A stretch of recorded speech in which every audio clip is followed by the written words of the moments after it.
बोलिए श्री सद्गुरु महाराज की जय। श्री सद्गुरु महाराज की जय। श्री सद्गुरु महाराज की जय। अखंड मंडलाकारं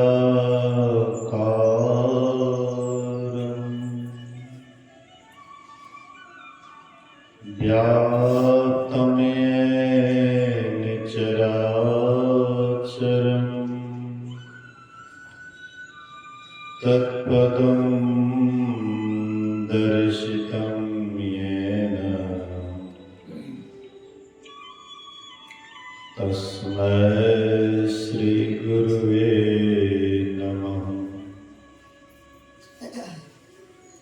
धन्य धन्य सद्गुरु सुखद महिमा कहे न जाए।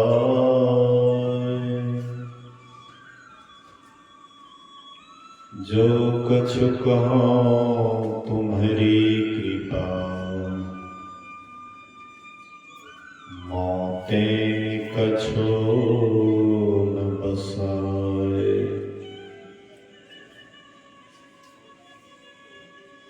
सर्वत्र सर्वदा वर्तमान सद्गुरु महाराज जी के पावन चरणों में कोटि कोटि नमन। उपस्थित गुरुजन, धर्म प्रेमी सत्संगी बंधुओं, प्यारे बच्चों,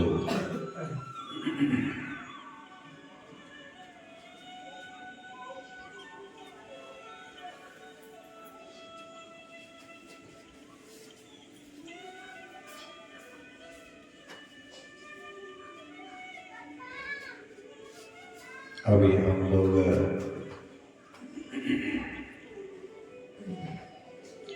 दो दिवसीय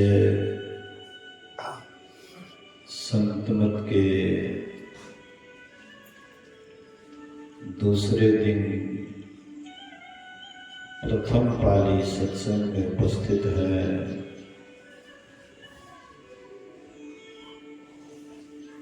सुन रहे थे ध्यान के संबंध में।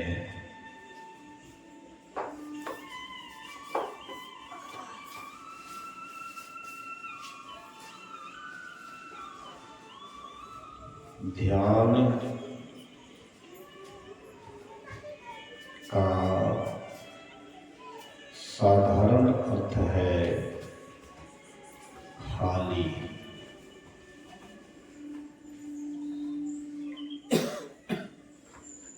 एक महात्मा जी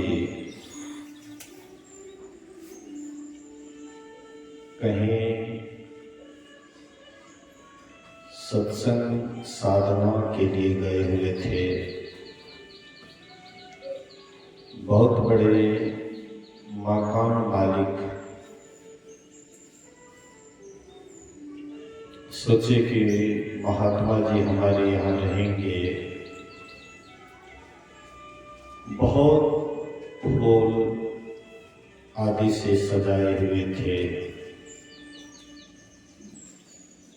तो महात्मा जी कहते हैं,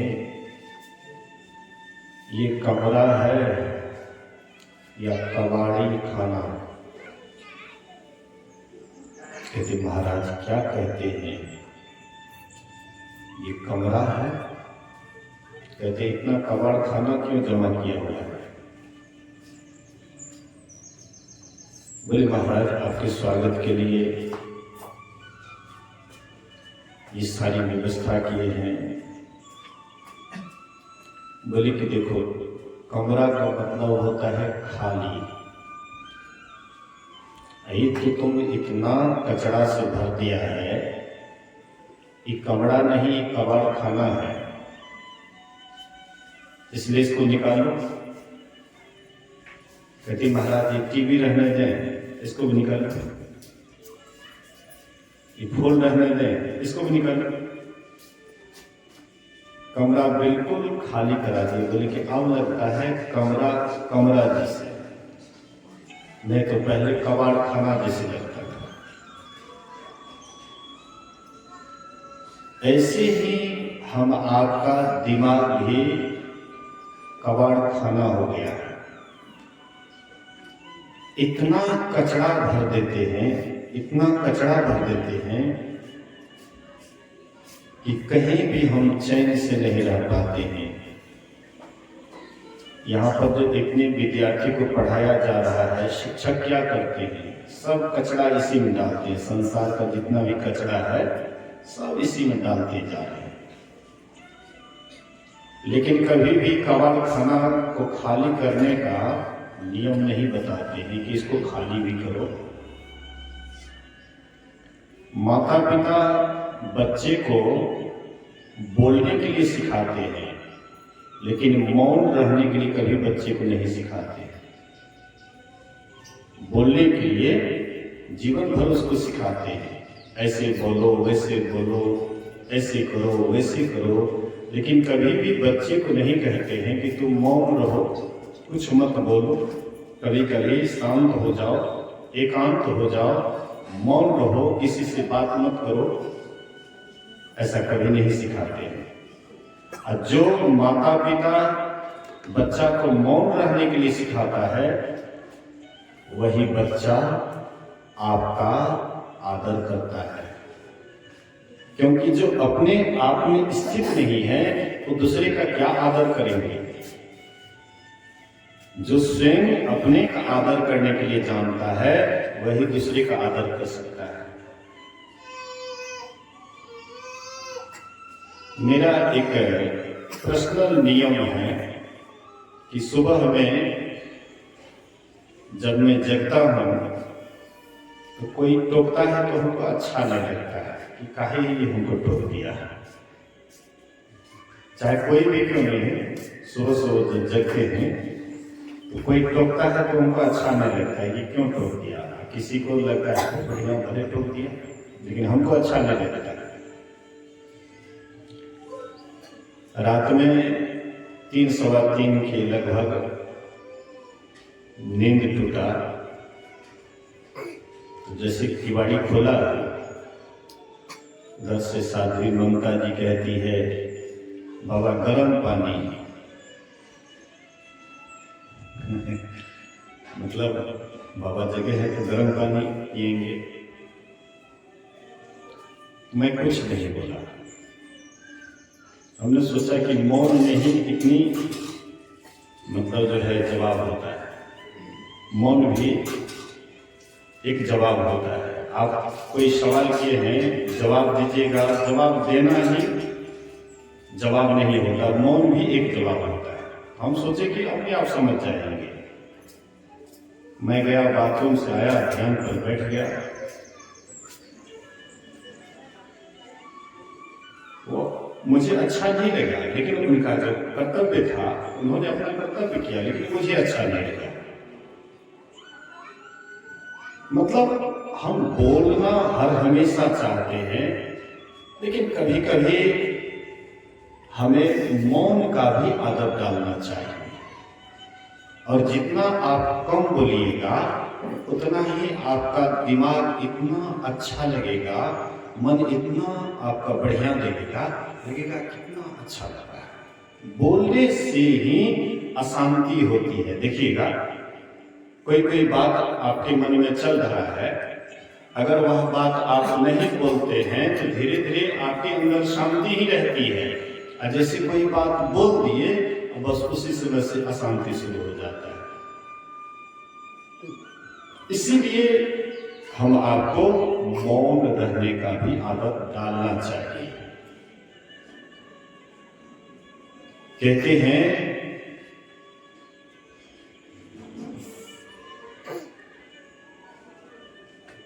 बोलने से बंधन होता है, बहुत बोलने से बंधन होता। जौ बुलबुल तोता मैना बोलत ही पिंजरे में डाले, पंछी से किसको क्या लेना, अधिक बोलने से बंधन होता, ज्यों तोता बुलबुल में ना। अगर तोता बोलेंगे नहीं तो उसको पिंजरा में कौन रखेंगे, बराबर बोलता है इसीलिए उसको रखता है। हम आप भी पिंजरा में भीतर क्यों पड़े हुए हैं, अधिक बोलने के ही कारण। हम सोचते हैं कि कितना दुनिया भर का ज्ञान हम माथे में रखें, लेकिन दुनिया भर का ज्ञान माथे में रखने से क्या आपको शांति मिल जाएगी? जीवन भर हम केवल लिखते जाते हैं, मस्तिष्क में केवल लिखने का काम करते, कभी मिटाने का काम करते हैं। हम मस्तिष्क में जो लिखते जाते हैं, कभी इसको मिटाने का काम करते हैं। केवल लिखते जाते, लिखते जाते, लिखते जाते, जीवन भर लिखते जाते हैं, लेकिन कभी मिटाने का काम नहीं करते। ध्यान है मिटाने का काम। जितना कुछ भी आप जो लिखे हुए हैं, ध्यान है सबको मिटा देता है, सबको साफ कर देता है, बिल्कुल स्वच्छ बना देता है, बिल्कुल पवित्र बना देता है, बिल्कुल साफ बना देता है। लेकिन जो इस ध्यान के रहस्य को नहीं समझते हैं, वो सोचते हैं ध्यान भी एक भार है। ध्यान को भार समझते हैं कि ध्यान करना है। ध्यान ऑटोमेटिक होता है, करना वह काम पड़ता है जिसमें परेशानी उठाना पड़ता है, लेकिन कोई काम ऐसा भी है बिना किए हुए होता है और परेशानी नहीं, रिलैक्स महसूस होता है। ध्यान में रिलैक्स होता है, ध्यान में शांति मिलती है। ध्यान में जब अशांति हो, ध्यान से अशांति हो, तो वह कौन ध्यान है? ध्यान से डिप्रेशन बढ़े तो वह कौन ध्यान है? ध्यान से डिप्रेशन खत्म होना चाहिए, लेकिन हम आप ध्यान का भी डिप्रेशन ले लेते हैं कि हमको ध्यान करना है, ध्यान हो रहा है। अरे जैसे ख्याल आपका हुआ कि ध्यान करना है, ध्यान प्रारंभ है। ध्यान का ध्यान भी करना एक प्रकार का ध्यान है। ध्यान का विचार करना भी एक प्रकार का ध्यान है। खाली बैठने से ध्यान नहीं होता, ध्यान का पहले विचार किया जाता है। कोई भी काम करते हैं उसके संबंध में पहले विचारते हैं, और जिस काम में आप विचारते हैं वह काम आपका सक्सेस होता है। कोई भी काम में हम विचार करते हैं, डॉक्टर ये हैं, डॉक्टर भी मन में विचार करते हैं कि क्या करना चाहिए, कैसे करना चाहिए, विचारते हैं। विचारा हुआ ज्ञान ठहराव होता है। इसी तरह से ध्यान में भी विचार होता है, ध्यान का पहले विचार होता है। ध्यान एकदम रिलैक्स का नाम है। पूरे मन आपका शांत हो जाए, स्थिर हो जाए, लेकिन हम लोग ऐसा नहीं करते। ध्यान को माथा का भार समझते हैं, इसलिए ध्यान को समझिए थोड़ा सा। ध्यान कहते हैं किसको? शांत हो जाना, मौन हो जाना। अकेले हो जाइए, मौन हो जाइए, किसी से बात मत कीजिए। कोई भी बढ़िया अपना से अपना आदमी क्यों नहीं है, उससे भी नहीं, एकदम कभी कभी, बराबर तो नहीं रह पाइएगा, लेकिन कभी कभी अकेले रहना चाहिए। मन को शांत करके, स्थिर करके अपने से प्रश्न कीजिए कि मैं कौन हूं। अपने से ही प्रश्न कीजिए, मैं कौन हूं, मैं कहां से आया हूं, मुझे कहां जाना है।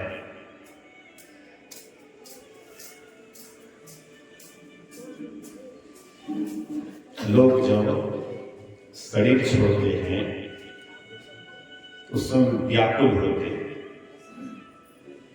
चिंताग्रस्त रहते हैं, लगता है कि कुछ छूट रहा है, कुछ छूट रहा है, इसलिए व्याकुल होते हैं। परिवार से जुड़ाव होता है, जुड़ाव रहता है, पत्नी से, बेटा से, बेटी से, कुटुंब से, परिवार से जुड़ाव रहता है। शरीर जब छोड़ने लग जाते हैं तो वह जुड़ाव जब लगता है कि अब बिखरने वाला है, बंधन बिखरने वाला है, तो व्याकुलता होती है। वही व्याकुलता की अवस्था में शरीर छूटता है, चेहरा भी उसका बताता है कि व्याकुल है। एक महात्मा के संबंध में सुन रहा था कि महात्मा जी का शरीर छूटने वाला था, तो महात्मा जी बड़े प्रसन्न थे, बड़े खुश थे। लोगों ने कहा, बाबा आप जाने वाले हैं, इतना खुश नजर आते। कहते हैं कि भाई कौन खुश नहीं होगा अपना घर जाने में, किसको खुशी नहीं होगी अपना घर जाने में। शरीर छोड़ने के बाद मैं अपना घर जाऊंगा, किसको खुशी नहीं होगी? ये तो बिल्कुल खुशी की बात है। कहते बाबा आप हम लोगों को छोड़ करके चले जाइएगा। अपना घर जाने में कितना आनंद आता है, नहीं होता है? हम लोग भी अधिक दिन तक सत्संग में इधर उधर जब चले जाते हैं ना, मन में होता है कि कब आश्रम पहुंचे, चाहे अपना घर जैसे भी हो। कोई कहीं पर आप गए हैं, आपको खूब बढ़िया सुंदर मकान मिला हुआ है, एयर कंडीशन है, सारी व्यवस्था है, लेकिन फिर भी आपके मन में होता है कि मेरा झोपड़ी ही क्यों नहीं है, लेकिन अपना घर होता है। इसलिए देहाती कहावत है, आपन घर और कुछ कर, लेकिन दोसर घर फूक के भी डर। आपन घर में आप जिस मर्जी से रह सकते हैं, कोई मना नहीं, लेकिन दूसरे के घर में डर बना रहता है। तो हम आपका घर जो यहां कहते हैं कि ये मेरा घर है, ये अपना घर नहीं है, लेकिन शरीर के साथ जो रहते रहते वहां का एक आदत पड़ जाता है, इसलिए बुझाता है कि ये अपना घर है, अपना कमरा है, सुख बुझाता है। लेकिन इससे भी विशेष सुख जहां से ये आत्मा आई है, जहां इसका निज घर है, अपने निज घर को जाएगी, उस समय उनको दुख होगा है? और इसके अंदर में खुशहाली होगी नहीं कि हम तो अपने घर को जा रहे हैं, है? आनंद आता है, खुशी होती है कि हम अपने घर जा रहे हैं। ये जितना भी आवरण है, सब आवरणों को फोड़ करके हम अपने घर जा रहे हैं, उनके अंदर बड़ी खुशहाली होती है। लेकिन अज्ञानतावश, अज्ञान में रहने के कारण जब शरीर छोड़ने लग जाते हैं तो बड़ा दुख बुझाता, बड़ा तकलीफ बुझाता है। लगता है कि बहुत कुछ छूट रहा है, पता नहीं आगे क्या होगा, नहीं होगा। महापुरुष कहते हैं इसी के लिए ध्यान की आवश्यकता है। ध्यान करिएगा, ऑटोमेटिक अपने आप आपके अंदर में इतनी शांति बुझाएगी। शांति का नाम ही तो परमात्मा है। गुरु महाराज जी कहते थे कि जो अभी साधनारत है, अभी जो कुछ कर रहे हैं वे संत नहीं, जो अभी कुछ कर रहे हैं वे संत नहीं, जो अभी कुछ पाने की दौड़ में लगे हुए हैं वे संत नहीं। संत वे होते हैं जिसका कोई यात्रा बाकी नहीं है, यात्रा पूरी कर चुके हैं, जो एकदम शांत हो गए हैं, अपने आप में स्थिर हो गए हैं, कोई उनके अंदर में चाहना नहीं है, वही होते हैं संत। शांति का नाम ही परमात्मा है, अशांति का नाम ही संसार है। संसार में हम विद्यार्थी को क्या देते हैं, शिक्षक विद्यार्थी को क्या देते हैं? अशांति। शांति देते हैं? शिक्षक विद्यार्थी को शांति नहीं देते, अशांति देते हैं। जितना भी संसार का ज्ञान बढ़ते जाता है, हम सोचते जाते हैं कि हम बहुत बड़े होते गए, लेकिन बड़े नहीं, हम छोटे होते जा रहे हैं, अशांत ही अशांत होते जा रहे हैं। धीरे धीरे सांसारिक विद्या पढ़ते हैं, तब परिवार में जाते हैं, वहाँ का विद्या सीखते हैं, कैसे परिवार में रहना चाहिए। इन सारी बातों को लेकर के हम अशांत ही तो होते हैं, शांत कहाँ हो पाते हैं। लेकिन इस घर परिवार में भी रह करके, संसार में भी रह करके आप अपने आप में शांत रह सकते हैं।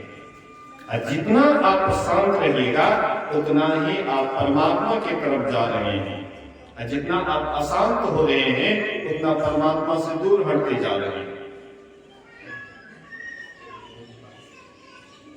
देखते हैं कितने महात्मा लोग संस्था बना रहे हैं, संस्था बना रहे हैं कि मेरा संस्था चले, कमेटी बना रहे हैं कि लोग हमको जाने, लोग हमको पहचाने कि हम भी कुछ हैं। ये सब क्या है? अशांति का ही एक रूप है। जितना भी संस्था या नियम लगाते, ये अशांति का ही एक रूप है।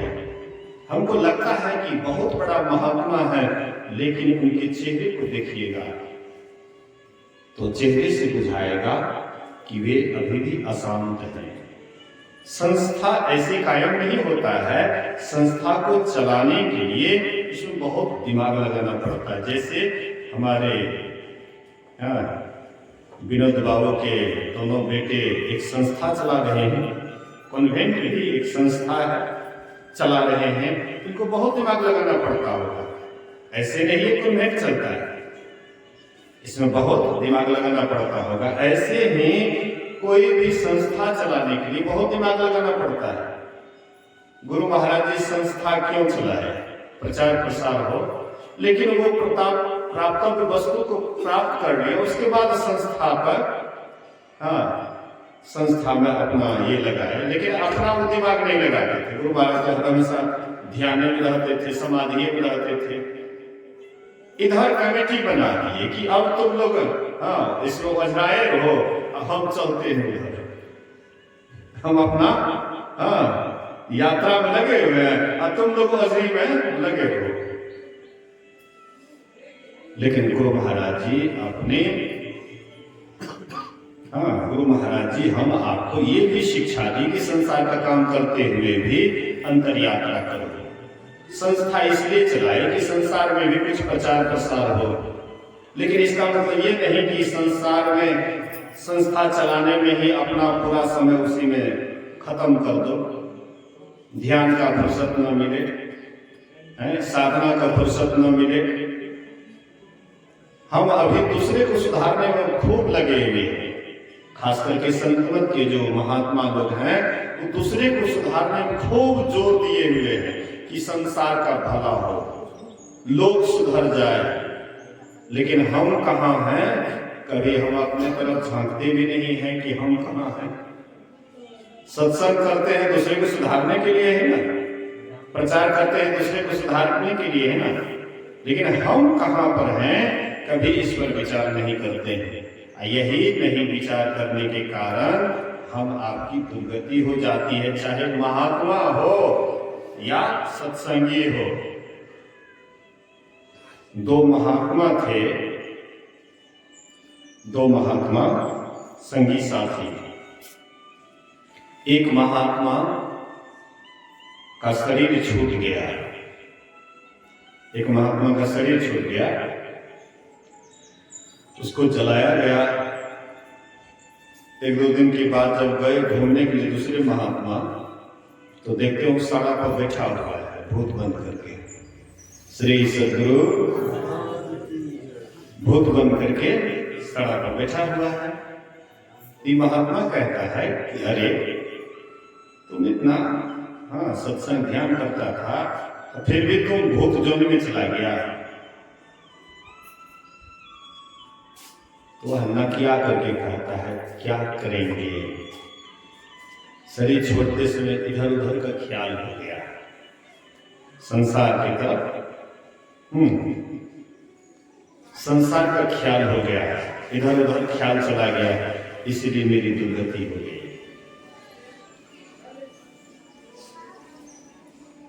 साधु भी भूत में जा सकते हैं, साधु भी भूत में जा सकते, कोई जरूरी नहीं है कि खाली सत्संग ये गलती करेंगे जो उसको नीचे जाना पड़ेगा।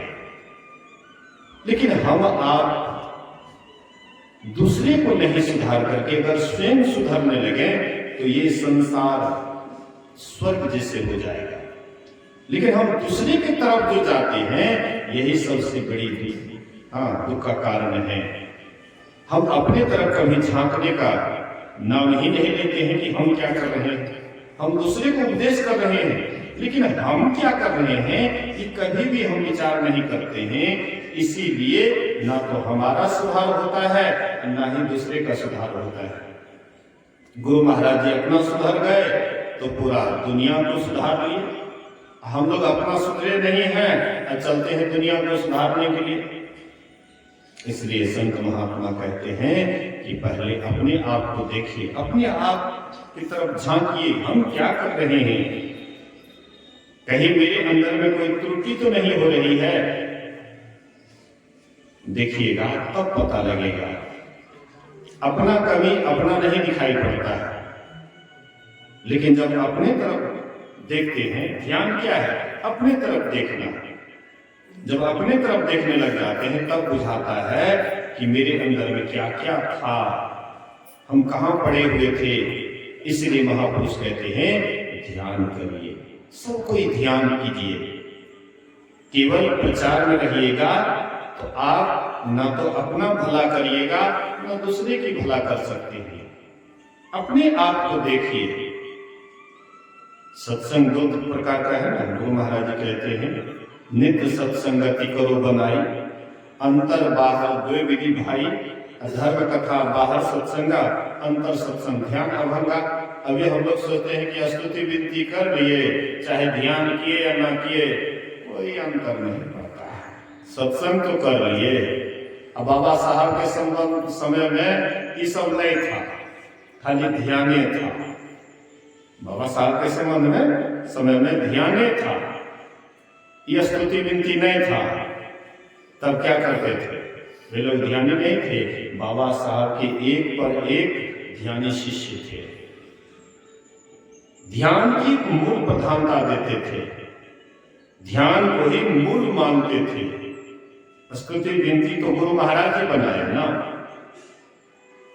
लेकिन गुरु महाराज से पहले बाबा साहब, उस समय फोटो भी नहीं लगता था। बाबा साहब के समय में कोई फोटो तस्वीर की पूजा नहीं होती थी। आजकल सत्संगी सोचते हैं कि चलो अगरबत्ती घुमा दिए, हाँ स्नान करके अगरबत्ती घुमा दिए, हो गया, अब कुछ करना धरना है ये नहीं। बहुत हल्का में ले लेते हैं, फूल चढ़ा दिए, अगरबत्ती घुमा दिए, हो गया, अब कुछ करना धरना नहीं है। मूले में भूल हो जाता है। जो करना चाहिए वही काम नहीं करते। ये काम तो एक सरस्वतियों को पूजा करने वाले वो भी ऐसे अगरबत्ती घुमाते हैं। आप भी उतना तक ही हैं तो सरस्वती मैया के भगत से आप कौन बेसी है? वो भी उतना में ही सीमित है, आप भी इतना में ही सीमित है। हाँ बेसी क्या करते तो 2 मिनट आंख बंद कर देते हैं। 2 मिनट में कौन सी होगा? 2 मिनट में कौन सी होगा? 2 मिनट खाने में भी 15-20 मिनट लग जाता है, स्नान करने में भी 10-15 मिनट, आधा घंटा लग जाता है। आप सोचते हैं आंख बंद कर ले 2 मिनट, उसके बाद उठ करके चल दिए, क्या हुआ? इसके लिए जब तक आप शांत होकर के नहीं बैठेंगे, स्थिर होकर के नहीं बैठेंगे, अपने अंदर झांकेंगे नहीं, उसके लिए समय देना पड़ेगा। जब आपको समय मिल जाए, कोई जरूरी नहीं है कि हमको इसी समय में बैठना है, कोई ऐसा नहीं मतलब नियम कीजिए, नहीं तो उस समय में आपको समय नहीं मिलेगा, सोचिएगा कि अब समय ये निकल गया, अब छोड़िए देते हैं, अब क्या करेंगे, अब करना धरना कुछ नहीं है। जब आपको मौका मिल जाए, जब आपका मन लगे शांत है, मन एकदम स्थिर है, स्थिर है, मन में कोई हलचल नहीं है, उसी समय में आप अपने को देखने लग जाइए। उसी समय में निरीक्षण कीजिए, अपने आप में निहारिए। अपने आप को निहारिएगा तो वही दिखाई पड़ेगा। जो आप हैं वही परमात्मा है, जो परमात्मा वही आप हैं। दोनों में कोई भेद नहीं है, भेद दोनों में कुछ नहीं है। लेकिन संत महात्मा कहते हैं इसके लिए अंतर साधना की आवश्यकता है। अभी हम लोग सुन रहे थे, यदि शैल समम पापम विस्तीर्णम बहुयोजनम भिद्यते ध्यान योगेन नान्यो भेदः कदाचन। कई योजन तक पहाड़ के समान यदि पाप राशि हो तो वह ध्यान योग से नष्ट हो जाता है। इसके समान पापों का नाश करने वाला कभी कुछ नहीं हुआ है।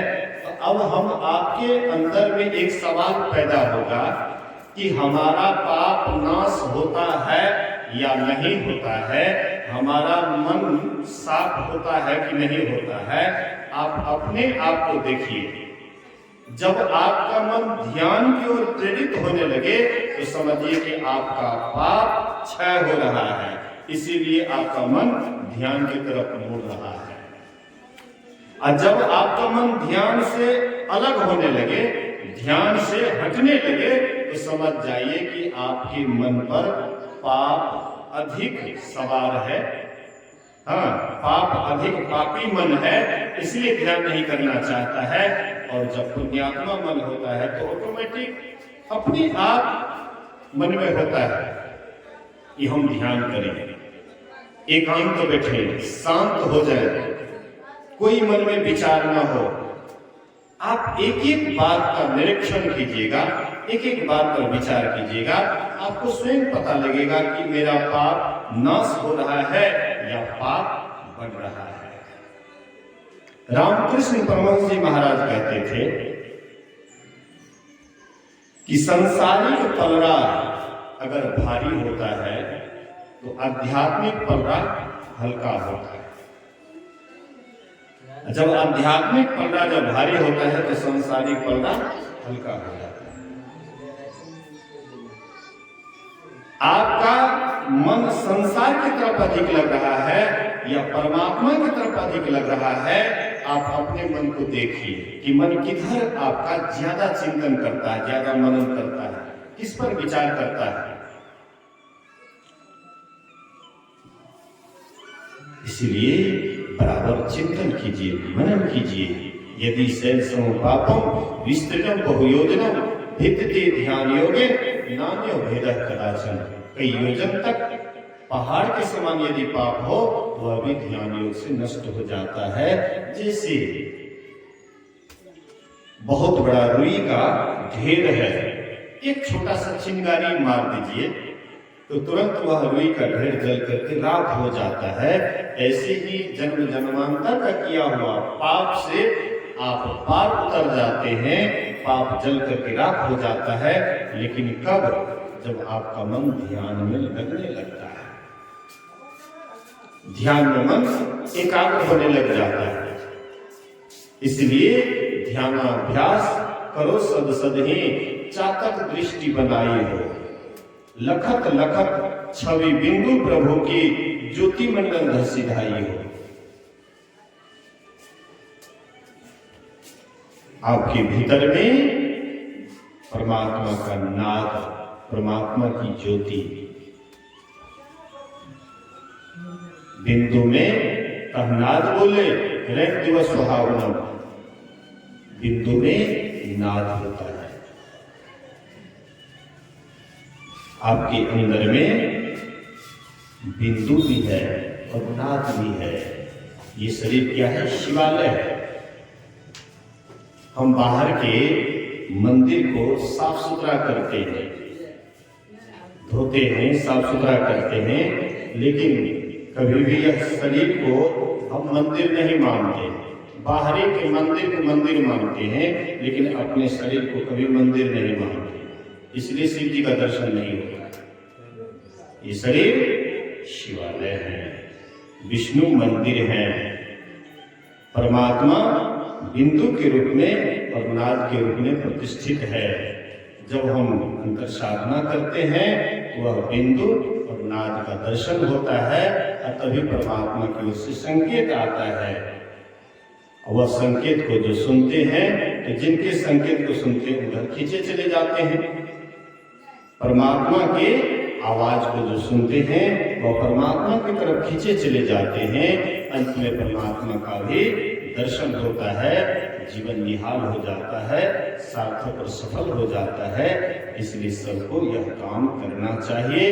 यही काम करने के लिए उत्तम शरीर मिला है, लेकिन यह शरीर को हम ऐसे ही गंवा देते हैं, कुछ नींद में, कुछ भोग में, कुछ आलस में खोया। जब आया समय मौत का तब से धुन धुन करके रोया। कुछ नींद में, कुछ आलस में। हाँ, ये शरीर को ऐसे ही सोने में गंवा देते हैं, आलस में गंवा देते हैं, कुछ भोग में गंवा देते हैं। और जब आया समय मौत का तो सिर धुन धुन करके रोया। अंतिम समय आता है तो तब माथा पचीक होता है। इसीलिए अंत में पछताना नहीं पड़े, इसी के लिए महापुरुष कहते हैं कि सबको यह काम करना चाहिए। यह काम अपना काम है, संसार का काम पराया का काम है। इसलिए गुरु महाराज कहते हैं समय गया फिरता नहीं। जो समय जा रहा है वह लौट करके नहीं आएगा।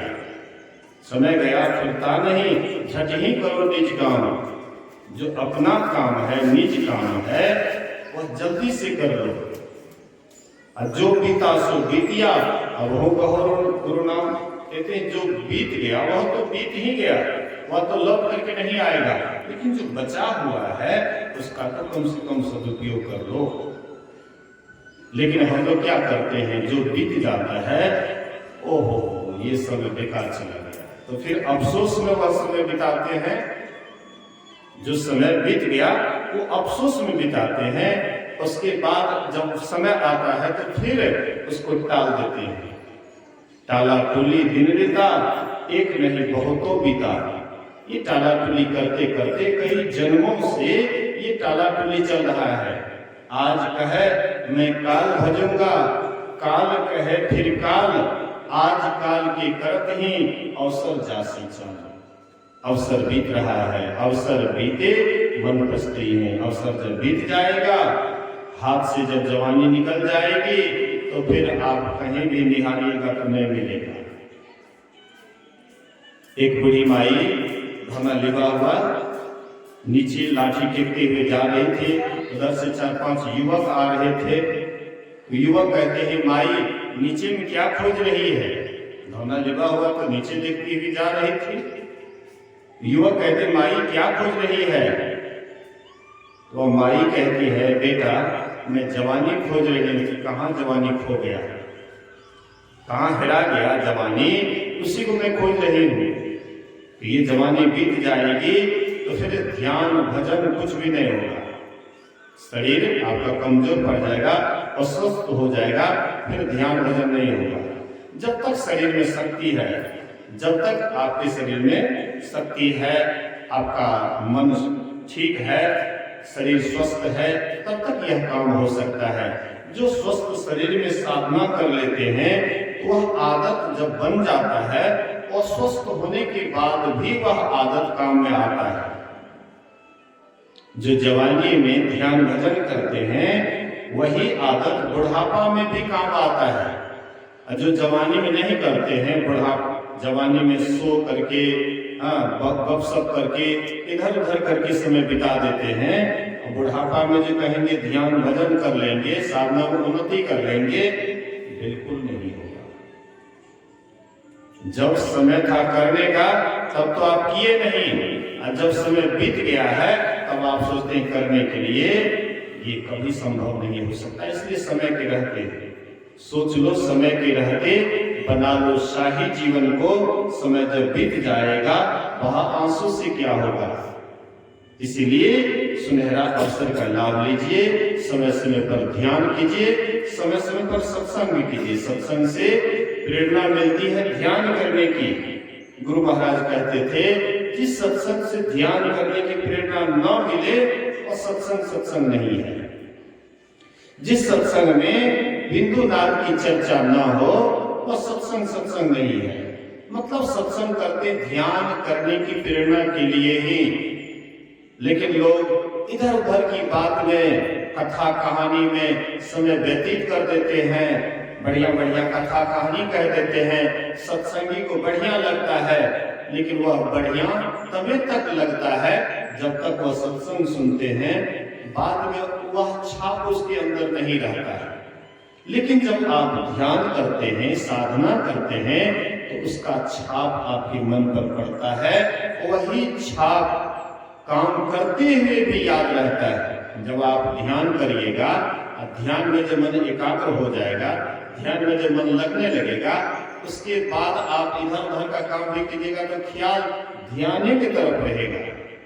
जैसे हम आप कोई बढ़िया भोजन करते हैं, वह स्वाद बहुत देर तक रहता है, बहुत देर तक वह ख्याल रहता है, वैसे ही ध्यान में जिसका मन लग जाता है तो वह ख्याल में उनके अंदर बहुत देर तक रहता है। जितना गहराई में जो ध्यान में जाते हैं उतना देर तक उसको रहता है ख्याल।